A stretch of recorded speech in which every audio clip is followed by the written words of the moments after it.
hello you. It's Sunday night. We've all gathered, and it's another episode of Audio Who. Question, isn't it Monday night? It is Monday night. What the hell am I doing? Force of habit. Ooh. Howdy folks, it's another edition of Audio Who, and tonight we are here to sit and talk brass tacks over the witch picker, or pricker, in the case of Master Kincaid, with Paul McGann as the 8th Doctor, and Julie Cox as Mary Shelley. And Phil? He's forgotten already. It's the Witch from the Well, ladies and gentlemen. The Witch from the Well. This is story number 2 of Mary Shelley's trilogy of adventures with the 8th Doctor. And we have somewhat of a story running side by side here, as we're in the same village but in different time periods. And we have various ancestors played by the same actor. We have a couple of abandoned aliens in the form of the Veraxons. We have a couple of diabolical twins. We have a witch star. We have a poor old dear who's basically a remediist and an herbalist in the form of Agnes Bates, who's been denounced as a witch. We have the Doctor and Mary Shelley, separated in classic Doctor Who format, where the companion's off doing one thing, the Doctor's off doing the other, and we all meet in the middle, come the end, to resolve the story in some way, shape or form. What did we think about this? Well, you're about to find out. Before we get to that, let's get to this. It's your panel for this evening.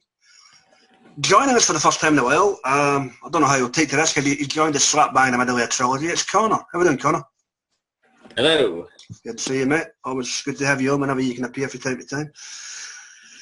Down in the bowels of hell, it's Texas Tim Wells on a Monday. How are we doing, Timbo? Burning at the stake. Yes. Yes, no witches in Corpus Christi. Sucking away on his noodles from Tottenham, it's Philip Archer. Phil?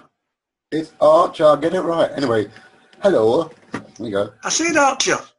No, you said Parcher. I can hear the Parcher, man. I have not used a P in my life. Just saying. Only in the bathroom. Joining us, no, that's a piss. Joining us at early doors on a Tuesday morning, it's the Thunder from Down Under. AJ, how good, man? Hi guys, how are you? Not too bad, man. And all the way from NYC, it's Mr. Will Medina. Well, how's baseball season going? Hey, now, how you doing, everybody? My team lost. Oh, strike. There you go, man. So, guys, The Witch from the Well. Really enjoyable outing, in my opinion. That really harped on the fears of relevant time periods. If something wasn't explained by religion, then everybody is denounced of being part of the black arts. When there's really a scientific explanation for things. In this case, it was the abandoned space vessel and the sinister goings-on of those pesky twins. God, I wanted to slap that bitch who played the daughter. She became a right cow in this for me sometimes, man. But anyway, that's not about me right now. Let's see what you guys think. Opening thoughts. So, Witch from the Well, Paul McGann and Julie Cox. Opening thoughts, mate? Even though it's part of a trilogy, this is a separate story, and it's pretty good, and it's real good. And also, I stood out since I wasn't here. I wasn't able to be here for the first part of the trilogy. Yeah, is the theme song, and this was used. It was merged. I like this one better than the one that was currently being used. I don't know why. I don't know why they changed it. Ironically, you mentioned that theme song that was only ever used for this 3-part trilogy, then dropped again. Weird. And then redone for the 50th. Mm. There you go. Yeah. Well, the weird thing, even though it's a Doctor with Mary, what really stood out is Mary in this thing, because she stood out to that female alien and slapped upside her head, and then was able to think for herself to solve some of the problem that was going on. Now, another thing that stood out in the story that Doctor stayed in the past and had to deal with the situation that was going on over there. Mm-hmm. And what's good about it is that when it was solved in the past without Mary, and then they just met at the end, which was good because she figured out how she was able to use the sort of in a way the TARDIS to go back and get him, because just the evil twins jumped on the TARDIS and drove off and left without the Doctor. of the witch pricker. He was a character and a half there. I'm like, and what the sad thing is, that's the way it was back then. Since anything that did not understand, they thought of it as witchcraft and all that. Yep. And then and what made it more sadder is that a majority of the people that was burned on the stake on hang was women. Mm-hmm. And that was a little bit of a sad thing, especially any of us here who either done as a history subject the Salem witch trials. Salem, yep. And read the first Dr. Witch Hunter's book, which I recommend to anybody who wants to read the books. Mm-hmm. So I gotta get this part. This is one of the even though I haven't heard the third part yet, I this one is one of my favorite ones so far of the eighth with Mary Shelley. And it's a shame that they haven't, after the third one, they haven't met again, at least for one more story like that. So it was a little bit unusual. All right, I enjoyed it, mate. Tim, opening thoughts before you hear that goddamn bell. What do you reckon, mate? Well, I agree with Will just now. I do think they should revisit this period of the Eighth Doctor's chronology at some point, because all this Time War stuff is getting a bit weary at this point. It's like they need to go back and, put some more stories in early in his career. And I like Mary Shelley. I think she's a very interesting character. It's a pity they get split up so soon, though, at the beginning, and they don't really have any time to banter around and whatnot. But it's a very effective story that takes place in two different times, and I think that's pretty cool how they're both working at it from a different angle until they get to the end, and then they're on their way again. But yeah, it's a lot of fun. All right, mate. Thank you. Connor, how was this for you, mate? I know you only dab on these audios from time to time, but what do you reckon? Opening thoughts? Yeah, as you just said there, this is my introduction to Paul McGann in the audios, and as you alluded to earlier as well, this is my introduction into this trilogy. So I've joined slap bang in the middle, so I'm not sure what I've missed before. Cybermen. That's about it. Yeah. Yeah, but judging this as a standalone story, yeah, it was great. This is a period of history that I personally like. The witch hunts, the Salem witch trials, etc. It's a really interesting story idea to always dabble in whatever in any sort of TV show or whatever. And there was, I think Kincaid was his name. Yeah, John Kincaid. Yeah. Yeah, he was a fantastic character. He was evil. I really enjoyed that. That was, Simon Rouse. Simon Rouse, good actor. Yep. Yeah. And Mary Shelley as well, as Will said, as a companion, stunning. It's really nice to just see she worked everything out for herself, and she contributed into solving the issue. Really, it's always really nice to see that. And as an introduction to Paul McGann in the audios, I wasn't a huge fan of the TV movie, but he's really great in the audios, just judging by this alone. And I can't wait to listen to more of his stuff. So yeah, I think as a standalone story so far, it was a brilliant little entry.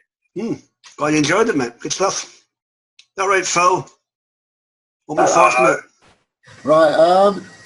As everybody said, this is just a standalone story in the middle of a trilogy of stories to do with Mary Shelley and Paul McGann. But the point is, I think this story for Mary Shelley is a final one. This brings her out to the fore for me out of all the three. I do like the idea of, as Will said, it had the kind of Salem witch trials thing to it, and it's very sad what happens to. Well, then I mentioned her earlier. I can't remember her name now. Beatrix. No, the other one. Oh, Agnes.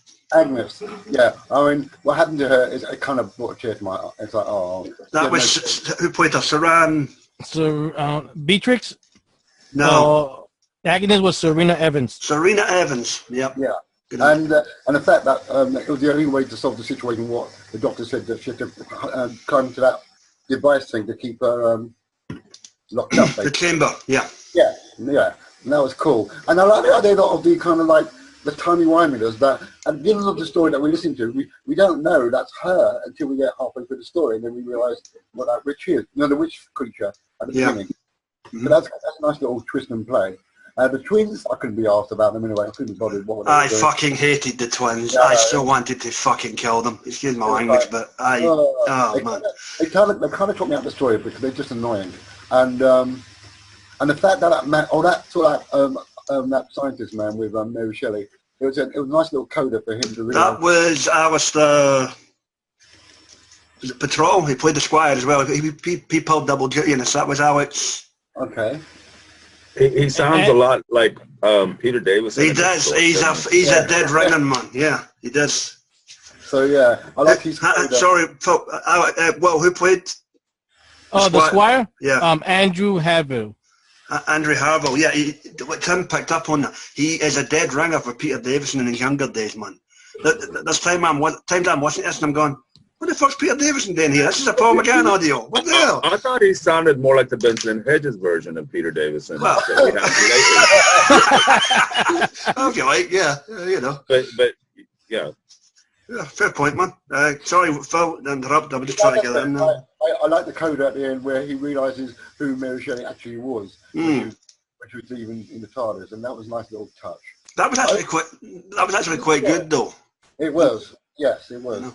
It's a good story. It's a bit, some of it needs a bit. It could have been trimmed a little bit from my liking. It was a bit too long, but it was okay. All right, mate. All right, AJ. Sorry to leave you, but you know what they always say: save the best for last. What do you reckon, mate? I didn't know this story. I like how it just picked up straight away. There's no preamble. There's no, jerking off or anything like that. It was just straight into the action, and the Doctor and Mary get split up. Mary, in her own right, is just brilliant. I mean, she's probably one of the best companions he's travelled with. She's a genius, basically, sort of like, on the par of William Shakespeare.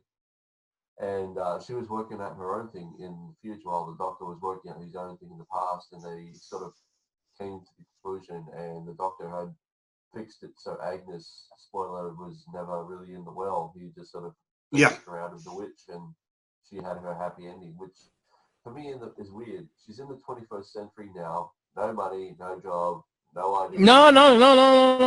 She's in her own time. No, was she? Yeah. She stayed the whole time. My bad. Okay, I heard it wrong then. So I take that back. Remember, she went to him and Mary went to the cottage and saw her down the Mary Way. I take that back. I heard it wrong. I'm sorry. But I thought it was just brilliant. It was a really tiny story. It did have little bits here and there where it dragged with twins, which I wanted to put them in a bag and throw into a river, but that's me. So it was a good story overall. Yeah. Yeah, good mate, thanks. And for me, I enjoyed the hell out of this. Like the guys have echoed and alluded to, John Kincaid, the witch pricker, was phenomenal as the God-fearing, power-hungry, always looking out for one's career, opportunistic village, law enforcer when it came to that time period. The twins, Francis and Lucien. Oh, gee. Okay. Finicia. Finicia, that's her name. And Lucien, is it? Lucern, yeah. Yeah. Well, whatever her name is, I don't care. She was a bitch. I wanted her to die, man. She was a con. No, fair play to the actress. She's done a bang-up job if she's made me despise her with that, just based on her vocal tone. But God, I'd love to take a pitchfork to her and just ram it with the sun doesn't shine, I'll tell you. Remember, you got to remember that they were not human. I know. Yeah, I know. They inhabited the body of the twins. The twist where Agnes was technically their mother, you could say that's somewhat predictable based on the time period, or you can't. It might be a nice twist for folk. That's the interpretation. Well, remember back then everybody was a God-fearing folk, so having an affair with another woman that was not kosher back then. No. So that's a come they had to fake it that the wife died giving birth to the twins. Yeah. If only faked something else, they wouldn't have been in that trouble, eh? But that's neither here nor there. The Squire and Alistair, the fella playing double duty here was quite good. Enjoyed his portrayal. I loved how he was always rabbiting on about Byron in the present day. and putting down Percy and Mary. It's, you know, mere second rate compared to Byron, you know, and Joey Cox is holding her own and just, you know, holding her counsel and showing her intelligence in her own unique way. Anyway, so yeah, great portrayal by him. Paul McGann and Joey Cox were absolutely on form in this story. And, you know, poor old, a wee shout out to poor old Beatrix, the poor butcher's daughter, who basically dobbed everybody in and then get burnt alive. That's what happened, you stupid bitch. And while we're at it, who played her? Lisa Kay, was it? Yes, Lisa Kay. Lisa Kay, yeah. Yeah. Typical, you know, delinquent butcher's daughter, thinking she knows everything. Oh, I telling you, I get gold, eh, my lord? No, sorry, you get burnt alive, you dumbass. So, yeah. You know, free will and all that. That's what happens to you. But very enjoyable. Sorry, Phil. There you go. Okay. I was going to say, that thing, what they call it, the sequential whatever bloody word, that kind of reminds me of the William Hartnell fast return switch. Yeah, it is. You know what I mean? It is the fast return switch. Yeah, it's a return switch. The sequential thing that made Mary get back to him at the end. Yeah. Yeah. Yeah. It just makes you wonder, if he's got that device in the TARDIS, why can't you go back and save people like Adric? Because Adric's an asshole. How many times do we need to get through this, man? Nobody wants to save Adric. And remember, he's a fixed point, so you can't do that. Yeah. I suppose so. Yeah. No, he's not. It's only the ship that's a fixed point, not him himself. Philip, switches like that are always put in the TARDIS for like plot devices for one story, and then they disappear. And remember about that one. Remember the big finished audio. What happens to Adric? So that solves that. Yeah. Okay. Well, big spiders. I want to marry you, this. All right. Thank you, Manuel. No, as I say, really enjoyable. So you can't really grumble with this one, guys. I think. What was the name of the energy that the twins were trying to extract for the witch? Was it the Artron energy or no, not Artron. Odeon? Odeon energy? Odic. Oh, Odic, yeah. Yeah, That was an interesting concept, and the concept of the witch star and with independent, that, you know, where you get the souls trapped, that wasn't bad as well. So good stuff. Right, guys, any events or characters that stand out for you within this tale? Connor? Kincaid has got to be the best character. He reminds me of Doctor Who has many a time done an aristocratic sort of, well, we've just had it in Thin Ice in Series 10, you know, that sort of... Oh, yeah, the shit swinger, yeah. Yeah, them sort of characters are always interesting because they bring a human sort of aspect to every story, and this one was done brilliantly. And I as Tim said, the Peter Davison, the voice just... Oh, they sound like... it was Peter Davison, so yeah, good impression, I would say. All right. Bouncing in hedges, you'd not apply. Timbo, anything for you, mate? Well, I liked how Mary was always on the verge of discovering that there's somebody at the wheel. No, well, I'll get back to you. Ding dong, the witch is dead. Phil, there we go, man. You know what? There isn't any defining point in the story that stood out for me. I just like the characters of Agnes and how and her fate. And I think sometimes Paul McGann as a doctor sometimes is a bit like meh for me, but in this one he stood out quite well for me in this one, as well as the woman that plays Mary Shelley. That was Julie Cox. Julie Cox. Those three made the story for me, and I you know, it's, and I just want to hear more of that kind of thing. All right, fair to admit. Okay. AJ? Yeah, I like the scene where the doctor gets caught in the bramble bush and Mary Shelley's yelling out for him, "Doctor, where are you?" And he's like, "Oh, thanks for yelling and giving them my location." Yelling back, you know, like he's giving away his own location while he's yelling back. He's scolding her while he's giving away his position, which was funny. I also like that, like you mentioned, the Odic energy and also the low kick, the counterpoint for that, which was low kick, so Odin and Loki. Yeah. You know, like Thor and all that sort of stuff. So it was good how they tied Norse mythology into the story as well. Okay, mate. Excellent. Cheers. And back from dispensing the riddles of justice for $1. Tim, back to you, mate. No, I like how this is, for Mary Shelley, this is before she's a famous or before she's even famous at all, and yet she's dabbling in her own future with books, her own biography on the shelf, and she doesn't really seem too bothered by it because she already has hints from the Doctor that she's going to do a few profound things in her life, but that she doesn't know what they are yet. And he's always trying to encourage her, like with his last quip at the end of the story about the Prometheus. So I thought that was pretty entertaining.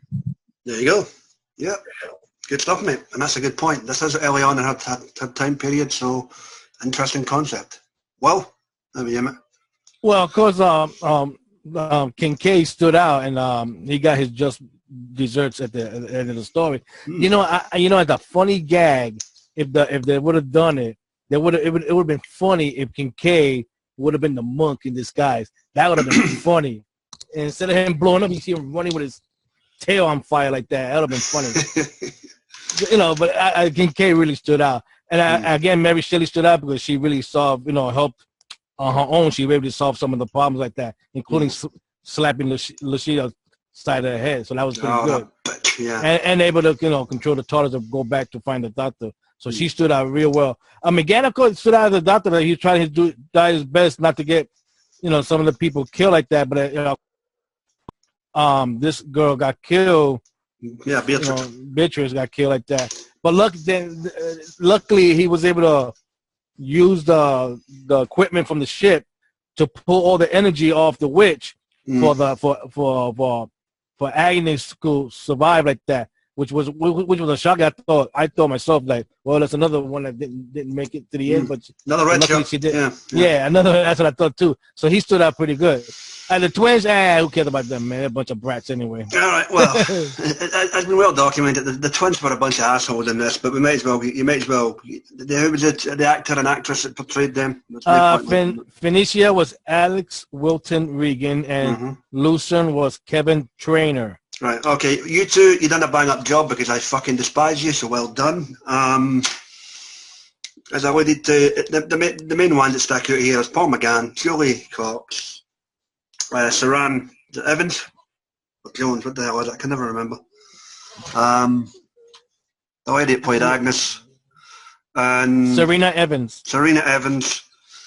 And obviously Benson and Hedgie sound alike. So, yeah, you've got a core of main folk here. And obviously the fella that played Kincaid, which was, remind me again, Will? John Kincaid. Oh, Kincaid was played by Simon Ross. Yep. Good for a villain. He was the one that was insane on Kinda, right? Yes, that's right. Yes, yeah. So it's not the first time he's just dabbled within the universe. So always good to have some work floating around. Once you've been in there before. We have to also remember that during this trilogy, the Doctor has two other companions that he needs to get back to. Fuck those twins, they're in the books. Until they appear in audio, I don't count them. Yeah, they were in audio. They were in Terra Firma. Who cares about them? Oh, yeah, I forgot about that. Well, that's the only one that been in. Yeah, it's true, actually. Yeah, so yeah, that's right. The flashbacks with Davros and shit. But yeah, all in all, good story from me, guys. Right. Well, make portion of the cast, anything else you want to bring up before we get this rated and in the can, kiddies? Well, I think Philip makes a good point because I do think they should go back and do some early adventures with the Eighth Doctor because out of all the recorded audio Doctors, he's the one that has had his own timeline fully created by Big Finish in a way, other than the books he appeared in for years. But I mean, and since they've done so much with the character and had him go through all these tribulations with Lucy and of course Charlie, and then now he's in this Doom Coalition and all that stuff on his way to the Time War. It would be cool if they went back, if Cox was available and do another trilogy with her, or maybe throw those kids in as well, the ones that Philip mentioned. So I mean, I think that they should treat him like they do the other Doctors and say, guess what? He has this long timeline. Let's just put a story here this week, or next month. Yeah, I gotta agree there because that's a lot of story. I got even though. Philip doesn't like this character. It's time for the Eighth to meet again. Charlie Polar, find out what's up with that. No. But the thing is, remember now that Big Finish has all the way to the 11th Doctor, they haven't had this character meet any other Doctor, past or present, except for maybe the 6th for a little while. That was it. Well, Time will tell on that. I mean, I know that yesterday we just got the announcement that this time war set's been expanded. Whoa, let me finish. Go on. How dare you, all right? Remember, my finger's hoised over the button, Phil, okay? Now that this Time War set's been expanded from 1 set to 4, I'm not exactly crazy about that either. I might have been happy with 2, but 4 seems a bit of a stretch. But I don't know if that's made into Paul McGann's schedule now that he's on Hobby City or not. So I don't know. Do you think maybe they already had some I was going to ask, do you think they already maybe had a few stories that they were planning for the War Doctor and they just moved them over to him since it could be. We've lost John Hurt now? It could be. Because you know, they do write a lot of this writing way in advance, years before. So, I mean, it could be that they're just trying to, you know, make the McGann the war-focused Doctor now at this point. Well, it could be. Obviously, life gets in the way. Yeah, it could be. Yeah, you might have had a few scripts sitting there for Hurt and they've readapted them, hence why you've got more McGann in the Time War. So, yeah, why not? The only thing is, even though we're going outside of this story we're doing, what's unusual is that this is the time was going to be 4 box sets, and then right after that, we don't know what's going to happen because it has to go back to the past. Yeah, and then the thing, and what's unusual is like that's gonna. We I mean, the only time we ever seen anything, we wanted more stories, of course, with him with Lucy Bleeding Miller. Is the only ones we getting now is short trips. So the only ones left either come back and do more with Mary Shelley or more with Charlie. But I don't know. That's why I think they should go even further back and have more stories with Jimmer and Sanson, because that's right. No, but yeah, I mean, to your point, they can just make a brand new companion and slot it in between Lucy and like they're doing with Tom Baker now. They're making a brand new companion for him that's between Leela and Romana. You can do the same thing with the 8th Doctor. Just make a new one that's between Charlie and Lucy. Unless they bring one of those companions he was using in the books. So like, what the look? Why not? There you go. Why not? I guess it depends on who the writer is and if they own the character. All right, I'm not sure what that was about, but I'll find out when I get back and watch this again. But there we go. I was just saying he's got a timeline that you can manipulate, and you could throw in a couple of stories with Charlie that take place like right after her first series with him, or same thing with Lucy Miller. I mean, it doesn't have to be all time war forward. You know what I mean? Like any other Doctor, they can. Yeah. I'm just saying, and you're not done with Helen and Olivia either. So whatever, you know. Well, that's true, yes. I know about them. As for this new companion we're getting in this 4 box set, we'll need to see what she's like, so. You getting another companion? Yep. Yeah, yes. Yeah. So is this obviously post Liv, Chinka, and Helen, right? Yeah. That storyline is still going though, isn't it? Yeah. But it's no different from what they do with Colin Baker, Phil. They have stories with Flip and Constance, and then they go back and do ones with Perry, and they're just jumping about now without shit, so whatever. Yeah. Flip. Anyway, anything else, guys? You know what's unusual? I wish we find out, we would have got a little follow-up with the doctor's, when he was living with Mary, we would have found out what happened to the ship that crashed there. I thought did no get destroyed when the witch get trapped in the chamber thing? Did I mishear that? No, the ship was still there. Because remember he said let it be buried. So I don't know. Maybe I thought maybe. Well, while we're at it, shout out to, I don't know if the guy was putting on a voice or not, but shout out to the mad Irish guy who was telling all the bitches to shut up throughout this story. The guard, I thought that was quite funny. You hold your wife, butcher's daughter. You know. Yeah. That was probably Barnaby Edward putting on a voice or something, but there you go. Anything else, guys? Nope. No, I got one. I like how when Mary Shelley's trying to explain to the guy in the 21st century why the TARDIS is bigger on the inside, you know, it's like a painting, you know, how you look at it and you see further into the painting and it gets deeper and it gets bigger and so forth. Yeah. So I thought it was very poetic of them to say something like that. All right, cool, mate. Interesting concept. Sure. All right, are we done? Yes. Then it's that time again. To salute all those men and women who sacrificed their lives for this country and all other countries. My brain's just gone. I've forgotten what I'm gonna. Philip, you just interrupted a nice tribute to the troops, you intolerable bastard. Heathen. Yes, to all the fallen, thank you, and to all those who came home and made the ultimate sacrifice, yada yada. You know the drill by now, it's the same everywhere worldwide, every year, just on different dates. So, happy Memorial Day, or reflectful Memorial Day. Enjoy your barbecue. Yes, yes. Okay. The Witch from the Well. Paul McGann and Julie Cox. Big Finish main range, story number 154. Supposedly. That'll do, whatever. Philip, stop laughing. You've scopped in the dose. What do you give us out of 10, mate? What would I give it out of 10? I'm going to give it a decent 8 out of 10. 8 is great for Doc number 8. Well done, Phil. Connor, how's this one for you, mate? What do you reckon? Rating? It's certainly whetted my appetite to explore the audios a lot more, which is what I'd like at this point. So I'll give this a 7.5. Good concept. Well done, mate. AJ, what's the view from down under, mate? I'll give this an 8.5 out of 10. It was a good story. It did have little bits where it dragged with the twins, which I didn't like. Okay. Much like Twin Peaks, gone by Texas Tim's Fun, now it must be happening again at his store. So, whoa, what do you give us out of 10? Oh, I'm going to give this one 8.5 out of 10. And I wish Big Finish would do more stories with Mary Shelley. Let's see the character come back. Interesting indeed. Yes, I concur. It'd be nice to see Julie Cox back in that role. Okay. What's your rating, fool? Yeah, I might as well get a rating before we get to the bearded weird. I'll give this a solid 8.5 myself. I enjoyed the hell out of this, and it's a nice, fun, middle of the road story for Paul McGann and Julie Cox. And now that Timbo's back, Timbo, what do you give us out of 10, buddy? Yeah, I would agree with you on that. It's an 8.5. It's a lot of fun. 8.5 seems to be the consensus for this tale. So excellent, folks. Go listen. You might enjoy.